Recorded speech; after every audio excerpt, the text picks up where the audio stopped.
மேல் வந்து எப்பவுமே கொஞ்சம் ஷார்ட்டாக இருக்கும், ஃபீமேல் பெருசாக இருக்கும். ஆனால் எல்லா பேர்டுக்கும் இது காமனாக இருக்காது. இது வந்து குயிக்காக நீங்கள் கண்டுபிடிக்கிறது சொல்லலாம். அப்படி இல்லைனா டிஎன்ஏ போட்டுருங்க. குட்டியில் எப்படி கண்டுபிடிக்க நிறைய பேர் கேட்டிங்க. அது வந்து சத்தியமாக கண்டுபிடிக்க முடியாது குட்டியில் இருக்கும்போது.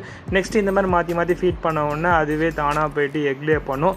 எக்லே பண்ணதுலேருந்து ஒரு 30 டேஸ்க்கு அப்புறம் வந்து நீங்கள் ஈஸியாக கண்டுபிடிச்சிடலாம். சிக்கு வரும்.